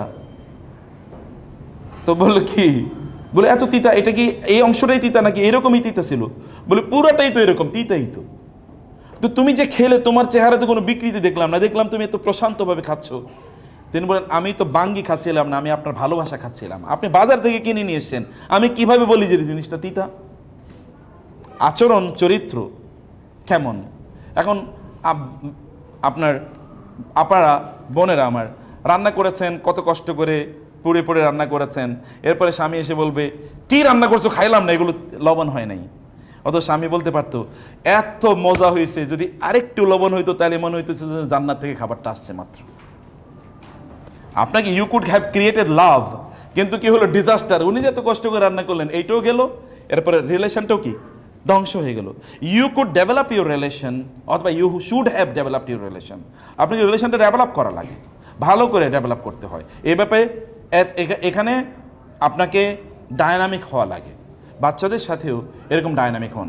আমি লাস্ট আপনাদেরকে আর বেশি সময় না নিয়ে আমি আপনাদেরকে বলবো যে কথাটি বলছি, বোনেরা আমার, ভাইয়েরা, সন্তানদেরকে সফল বানান। সফলতা দুনিয়ার মানদণ্ডে মনে করবেন না। চেহারায় জিমে পাঠাচ্ছেন, বডি বিল্ডার হচ্ছে, এই বডি বিল্ডার দিয়ে করবে কি? কয়েকদিন পরে বিয়ে শাদী করালে বউয়ের সাথে মারামারি করবে, এতটুকু বডি বিল্ডিংয়ের কাজে লাগবে। শয়তানের সাথে কিন্তু মারামারি করতে পারবে না, শয়তানের সাথে মারামারি করতে পারবে না, কারণ ও ফজর নামাজ পড়তে পারবে না। শয়তানের ঘুম পাড়িয়ে রাখবে। সারা রাত সিনেমা দেখেছে, এরপরে ফজর নামাজ পড়তে পারে নাই, জোহরের নামাজ পড়তে পারে নাই, আসরের নামাজ পড়তে পারে নাই, মাঠ থেকে খেলে এসছে ভয়াবহভাবে, কি ভালো করে এসছে, সে সব জায়গায় খুব ভালো। তো সব যে বলেছে যে মেয়ের কাছে, মেয়ে বিয়ের জন্য এসছে, যে আমার কোন এক জায়গায় পাত্রী দেখার জন্য গেছে, তো ছেলের বিবরণ কি, ছেলে এই এই এই এই এই এই এই এরকম আছে, সব কিছু ভালো করে, কি শুধু একটু মদ খায়, আর কিচ্ছু কোনো ইয়া নেই, সমস্যা নেই, সব ভালো। কি করে? একটু শুধু মদ খায়। তাহলে ভালো কি? তা আপনার বডি বিল্ডার বানাইছেন আপনি, ম্যাথ অলিম্পিয়াডে সে সারা পৃথিবীর, বাংলাদেশে সে চ্যাম্পিয়ন হয়েছে, সায়েন্স অলিম্পিয়াডে অনেক ভালো, কিন্তু আল্লাহর ইবাদতের ক্ষেত্রে জেরো। মানে ওইখানে শয়তানের প্যারালালি আছে, শয়তান যে অবস্থানে আছে ও সেই অবস্থানে আছে। তাহলে কোন সফলতা? এই সফলতা কি ধুয়ে খাবে পরবর্তীতে? এটা কিয়ামতের দিনের পরে দেখবেন যে সত্যিকারের সফলতা কি। সেদিন যখন আল্লাহ জিজ্ঞেস করবে তুমি তোমার সন্তানকে কি করেছিলে, বলো, তোমার সন্তানের প্রতি কি দায়িত্ব পালন করেছিলে, সেদিন বলবেন যে আমি রান্না করেছিলাম, ওকে সকালবেলা ভোরে স্কুলে নিয়ে যেতাম, আবার নিয়ে যেতাম, কোচিংয়ের টিচার আসতো, আবার প্রাইভেট টিচার আসতো, তার এই পরীক্ষা সেগুলো ওইখানে নিয়ে গেছে, ওইগুলো সব বলবেন। দেখেন তখন পার পাওয়া যায় কিনা। কাফা বিনাফসিকা আল-ইয়াওমা আলাইকা হাসিবা, নিজের বিচারটা নিজে আজকে করেন যে আমি যা করছি এটা কি ঠিক করছি কিনা। শুধু অর্থনৈতিক, বোনেরা কেবলমাত্র কান্নার চোখে আমি আমার মা বাবাকে কত কষ্ট দেখেছি, আমার সন্তানরা যেন এই কষ্ট না করে। ইমোশনাল কোন কষ্ট? খাবারের কষ্ট, খাবারের কষ্ট, ওই কষ্ট বলে। এই যে আমার এখানে সোনালী মায়েদের গল্প, এটা আপনাদের জন্য বইটি নিয়ে এসে, বইটি আপনি নিয়ে যাবেন, দুইটা বই আছে এখানে। সোনালী যুগের মায়েরা, ওই যে আমি যেই সকল নবী রাসূলদের অথবা যেই মায়েদের গল্প আপনাদেরকে বলেছি, এই গল্পগুলো এখানে আছে। গল্প এগুলো অথেন্টিক গল্প, বানোয়াট কোনো গল্প না। কিন্তু এখানে যে কথাটি আমি সেই জায়গায় যে বিষয়টা আমি বলছিলাম, যেমন আপনারা জানেন জুবাইর ইবনে আওয়াম রাদিয়াল্লাহু তাআলা রাসূল সাল্লাল্লাহু আলাইহি ওয়াসাল্লামের আপন ফুফাতো ভাই। রাসূল সাল্লাল্লাহু ফুফুর নাম হলো সফিয়া বিনতে আব্দুল মুত্তালিব। সফিয়ার ছেলে ছিল জুবাইর রাদিয়াল্লাহু তাআলা আনহু। জুবাইর কিন্তু সাধারণ কোনো যোদ্ধা না, পৃথিবীর শ্রেষ্ঠতম যোদ্ধার মধ্যে একজন। এই জুবাইরকে তিনি কি করতেন, মরুভূমিতে নিয়ে ফেলে রেখে আসতেন। উত্তপ্ত মরুভূমি, এখন যে কি কয়েকদিন আগে রোদ গিয়েছিল, রোদটা কেমন গেছে একটু দেখেন। উত্তপ্ত মরুভূমিতে রেখে আসতো। লোকেরা বলতো তুমি এত পাষাণ কেন, মা হিসেবে তুমি কেমনে এটা করো? তিনি বলেন যেই ছেলে মরুভূমি এর রোদ তাপ সহ্য করে টিকে থাকতে পারবে না, ও আল্লাহর দ্বীনের জন্য জিহাদ করবে কিভাবে? তাহলে ওই ছেলে দিয়ে আমি করবো কি? আমি কি ওর শুধু খাওয়াবো? ওকে শুধু লালন পালন করবো, এ নাদুস নুদুস একটা চেহারা হবে, শরীর হবে, ওইখানে আপনার কি বলে একটু জ্বর হইলে তারপরে আর ঘুম থেকে উঠতে পারে না, এর মধ্যে বডি বিল্ডার বানিয়েছি, কোনো কিছু নাই, শরীরে কোনো স্ট্রেংথ স্ট্যামিনা নাই, তো ও যুদ্ধ করবে কিভাবে? এবং সত্যিকার অর্থে তিনি কত বড় বীর যুদ্ধ হয়েছেন জানেন? কত বড় বীর যুদ্ধ! রাসূল বলেছেন প্রত্যেক নবীর জন্য হাওয়ারি থাকতো, আর আমার জন্য হাওয়ারি হলো কে? জুবাইর ইবনুল আওয়াম। মানে প্রত্যেকের পার্সোনাল সেক্রেটারি, যিনি তাকে রক্ষা করবেন, একেবারে তার সাথে বডির সাথে লেগে থাকতেন সিকিউরিটি গার্ড হিসেবে, আমার হাওয়ারি হলো এই যে জুবাইর। কেমন যোগ্য করে আল্লাহ রাসূল, মানে আল্লাহ রাসূলের জন্য তিনি তাকে তৈরি করেছেন, বা মা কিভাবে তাকে তৈরি করলেন। আপনি কেবল খাওয়ানো কি সফলতা মনে করবেন না, আপনার বাপ দাদারা কষ্ট করেছে, আপনার নিজেরা কষ্ট করছেন, দেখছেন ছেলেরা যেন কষ্ট না করে। আমি ভালো স্কুলে পড়তে পারি নাই, ওরে ভালো স্কুলে পড়াবো, ভালো ইউনিভার্সিটিতে পড়াবো, তো ভালো ইউনিভার্সিটি যত ভালো জায়গায় পড়ালেন তত জাহান্নামের কাছাকাছি গেল। ভালো মানে কি? ভালো মানে হচ্ছে তাকে জান্নাতের পথে নিয়ে গেলেন কিনা। ওর রিজিকের দায়িত্ব আল্লাহ তাআলার, কিন্তু ওকে জান্নাতে নেওয়ার দায়িত্ব আপনার, আপনাকে সে পথ দেখাতে হবে। এই পথগুলো আপনারা তৈরি করবেন, সযত্নে তৈরি করবেন। কথাগুলো শুধু শুনেই যাবেন এরকম না, মনে করবেন যে ওনাদের কাজই হচ্ছে শুনিয়ে দেওয়া। আপনার না শুনলেও পৃথিবীতে শোনার মতো বহুত লোক আছে। আপনার জান্নাতে যদি না যান তাহলে এটা আপনাদের দায়িত্ব, আমাদের দায়িত্ব, মাদানী সাহেবের দায়িত্ব অথবা রাকিবের দায়িত্ব। আমাদের দায়িত্ব শুধু কথা বলে যাওয়া। আপনি মনোযোগ দিয়ে শুনলেন কি শুনলেন না এটা আপনার ইস্যু। কোন একদিন তখন বলবেন ইয়া হাসরাতান, ইয়া ওয়াইলানা, ইয়া ওয়াইলাতা। সেদিন আপনি হয়তো বলবেন যে হায় লাম আত্তাখিজ ফুলানান খালিলা, অমকের যদি বান্ধবী না বানাইতাম, অমকের যদি বন্ধু না বানাইতাম। ইয়া লাইতানি ইত্তাখাযতু মা'আর রাসূলি সাবিলা, হায় নবী রাসূলের কথা যদি শুনতাম, তাদের কথা অনুযায়ী যদি চলতাম। সেদিন বলে তো কোনো লাভ নাই, সেদিন আফসোস করে কোনো লাভ হবে না। আফসোস যা করে এখানে করে যান। সেদিন চোখের পানি ফেলতে হবে, সেদিন চোখের পানি পেলে কোনো লাভ হবে না, আজকে চোখের পানি ফেলতে হবে। এবং বাচ্চাদেরকে সত্যিকারে ওদেরকে সফল বানান। সত্যিকার সফলতা ভালো মানুষ হওয়া, সত্যিকার সফলতা জ্ঞান অর্জন তারা করবেই। জ্ঞান অর্জন বড় কোনো শিক্ষা প্রতিষ্ঠানে করলেই হয় না। আমরা গ্রামে পড়েছি, এখানে যে শেখদেরকে জিজ্ঞেস করলে দেখবেন অধিকাংশ গ্রামে পড়ছে। যেই শিক্ষা প্রতিষ্ঠানে পড়ছি ওটার নাম হয়তো বা 10,000-এর মধ্যেও নাই। জ্ঞান বিতরণ, জ্ঞান দেয়া এটা আল্লাহর কাজ। আপনি রিজিক দেয় এটাও আল্লাহ সুবহানাহু ওয়া তাআলার কাজ। আপনার এখন সম্পদ অনেক, আপনার বাপ দাদাদের সম্পদ গিয়ে দেখেন কতটুকু ছিল। এখন তো গ্রাম অঞ্চলে গেলে অট্টালিকা ভর্তি, এর আগে তো গ্রাম অঞ্চলে টিনের ঘরও পাওয়া যেত না। অতএব সম্পদ তো মানুষের বাড়ছে, সম্পদ বাড়বেই, সম্পদের জিম্মাদারি আল্লাহ তাআলার, কিন্তু ওকে ভালো মানুষ বানানোর জিম্মাদারি আপনার। এটা আপনাকে করতে হবে, এটা মনোযোগ দিয়ে করবেন। প্রত্যেকটা সেকেন্ড ম্যাটার করে। ভয়াবহ যুগ আছে এখন, ভয়াবহ যুগ মানে যুগকে গালি দিচ্ছে না, ভয়াবহ পরিস্থিতি বিরাজ করছে চারিদিকে। কয়েকদিন পরে যদি আপনার মেয়ে এসে বলে মা আমি তো মনে মনে ছেলে হয়ে গেছি, কিচ্ছু বলার নাই, কিছু বলতেও পারবেন না। অথবা ছেলে এসে যদি বলে মা আমি তো মনে মনে মেয়ে হয়ে গেছি, কিছু বলতে পারবেন না, বলার অধিকারই থাকবে না, সুযোগই থাকবে না। আপনি বলবেন কোথায়? ওই বাসা থেকে বের হয়ে যাবে। আপনি বলে কি করবেন? বাসা থেকে বের হয়ে যাবে স্রেফ, তাই না? তো সেই কারণে ওদেরকে ভালো মানুষ বানানোর জন্যে ওদেরকে সম্পদ বানান, ওদেরকে আল্লাহর সাথে পরিচয় করিয়ে দেন। আল্লাহকে যদি ওরা চেনে তাহলে ওরা কোনোদিন আপনাদেরকে ভুলবে না। ওরা যদি আল্লাহকে না চেনে তাহলে ওরা আপনাকে ভুলে যাবে নিশ্চিত, ওরা আপনাকে কষ্ট দেবেই। লিখে নেন, সোনার অক্ষর এটা বাধাই করে বাসায় রাখবেন। ওরা যদি আল্লাহকে না চেনে ওরা আপনাকে কষ্ট দেবেই দেবে, মাস্ট। এটা বিপরীত কোনো কিছু নাই। যতই উন্নতি হন না কেন, ইউরোপিয়ানরা আপনাদের চেয়ে কম উন্নত না, কিন্তু গিয়ে দেখেন ওদের বাবা মার পরিস্থিতি কি, দিয়ে দেখেন যে বাবা মার খবর নেয় কিনা বাচ্চারা। 15-16 বছরের, আপনি 10 বছর 11 বছরের বাচ্চারা, আমরা এরকম আমাদের স্কুলে এরকম বহু ঘটনা ঘটেছে। ইউরোপ আমেরিকা থেকে চলে এসছে বাচ্চাদেরকে নিয়ে, ওইখানে থাকতো। কেন চলে এসছে? কারণ পাশের বাসার বোন বাচ্চাকে কি করেছিল, একটু শাস্তি দিয়েছিল, মানে ওকে শাসন করেছিল। বাচ্চা 999 ফোন করছে, পুলিশ এসে কি করেছে, মা বাবার নিয়ে পুলিশে ধরে নিয়ে গেছে, এবং নিয়ে সন্তানদেরকে নিয়ে গেছে আলাদা। সন্তানরা কোথায় আছে জানে না মা বাবা, এবং মা বাবা জানে না সন্তানরা কোথায় আছে, এবং সন্তানরা জানে না, সন্তানরা পুলিশের কাস্টডিতে আলাদা করে থাকছে। এখন মা বাবা কয়েক বছর জেল খাইটা এখন চলে এসছে দেশে, যে কি করবে। এটা ইট হ্যাপেন্স, এটা আপনাদের দেশে শুরু হবে। কারণ এই টাইড, এই জোয়ার সর্বত্র চলছে, শয়তানের জয় জয়কার সর্বত্র। আর শয়তানকে যদি রুখে দিতে হয় তাহলে আপনারাই কেবলমাত্র রুখতে পারেন। কেবল বোনেরা, বোনেদের এক হাতে থাকে দোলনা, আর এক হাতে থাকে কি পৃথিবী। বোনরা এক হাতে থাকে দোলনা, আর এক হাতে থাকে পৃথিবী। ওমর রাদিয়াল্লাহু আনহু বলেছেন যে আমার বাবার শাসন আমাকে ভালো মানুষ বানাইছে, আদারওয়াইজ আমি ভালো মানুষ হতাম না। আমার বাবার শাসন আমাকে ভালো মানুষ বানিয়েছে। আমার বাবা যদি আমাকে শাসন না করে, আমাকে ছোটবেলায় তিনি মার দিয়েছিলেন। আমি বলি না আপনাদের বাচ্চাদেরকে মার দেবেন, কিন্তু আপনাদের বাচ্চাদেরকে কে শাসন করবে? এই শাসন করার কাজ আপনাদের। ওরা মনে যা চাইছে তাই তাদেরকে কিনে দেবেন, এটা মনে করবেন যে আপনি ভালো কিছু করছেন। ওদেরকে যা চায় তা মাঝে মাঝে কিনে দেবেন না, যেন ওরা বুঝে যাই চায় তাই পাওয়া যায় না, এটা যেন তারা বুঝে না, যাই চায় তা পাওয়া যায় না। ব্রেক কষতে হয় মাঝে মাঝে জীবনের, এগুলো দিতে হয় মাঝে মাঝে। হাঁটে নিয়ে আসবেন মাঝে মাঝে স্কুলে, হাঁটো, দেখো, মাঝে মাঝে বস্তিতে নিয়ে যান যেখানে মানুষ কষ্টে আছে, এগুলো মাঝে মাঝে সেগুলো দেখান।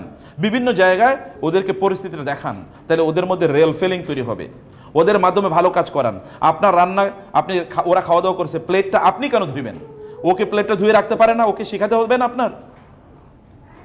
ওর জুতাগুলো সে ঠিক করে রাখুক তার বাসায়, এগুলো সে করুক, কিছু কাজ তাকে দিয়ে করান, যেন তার মধ্যে এই অবস্থা তৈরি হয়, যেন এই সকল জিনিসগুলো সে বুঝে, যেন মনে করতে না হয় আপনার সামনে আপনার বাসায় যে সকল কাজের মানুষ আছে তাদের সাথে খারাপ আচরণ করবেন না, ড্রাইভারদের সাথে খারাপ আচরণ করবেন না, নাইলে ওরা সন্ত্রাসী হিসেবে ডেভেলপ করবে, পরে কিছুদিন পরে ড্রাইভারদেরকে মারবে, অথবা বুয়াদেরকে তখন ইলেকট্রিক হিট ওই যে শেক দেবে। দেখেন না আপনারা, বড় বিশাল বড় অমকের মেয়ে, অমকের স্ত্রী, তারপরে ওই কি কাজের বুয়ারে আপনার আয়রন দিয়ে তাকে শেক দিয়েছে, অথবা ছয়তলা থেকে ফেলে দিয়েছে। এই মূল্যবোধ তৈরি হয় না। মূল্যবোধ তৈরি হোক ছোটবেলা, মানুষকে সম্মান করতে হবে, শেখাতে হবে। তো থ্যাংক ইউ ভেরি মাচ, জাযাকুমুল্লাহ খায়ের। আপনাদেরকে অনেক অনেক ধন্যবাদ, কৃতজ্ঞতা। আপনারা কষ্ট করে সময় দিয়েছেন। বইগুলো নিয়ে যাবেন আপনারা ইনশাআল্লাহ। দুটো বই এখানে, দুটোই খুবই গুরুত্বপূর্ণ বই। আপনারা নিয়ে যাবেন, এগুলো আপনাদের বাসায় থাকুক এবং আপনারা পড়বেন। এটাকে একাডেমিক বাচ্চাদেরকে নিয়েও পড়বেন, নিজেরা পড়বেন, এখান থেকে শিক্ষা নেবেন। যখন স্কুলে আসবেন হাতায় বই করে নিয়ে বই নিয়ে আসবেন। গাড়িতে যখন থাকবেন মোবাইলের টিপানো বন্ধ করে দিয়ে বইটা পড়েন। আপনার গাড়িতে ছোট্ট একটা লাইব্রেরি থাকুক, 10-15টা বই থাকুক, এগুলো আপনি পড়বেন ইনশাআল্লাহ। আপনাদের কোনো প্রশ্ন থাকলে আমরা প্রশ্ন উত্তর দিতে পারি।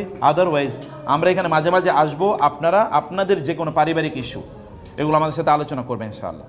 আমরা শরঈ সমাধান দেওয়ার চেষ্টা করব, যে শরিয়া কি বলে এই সকল সমস্যার জন্য।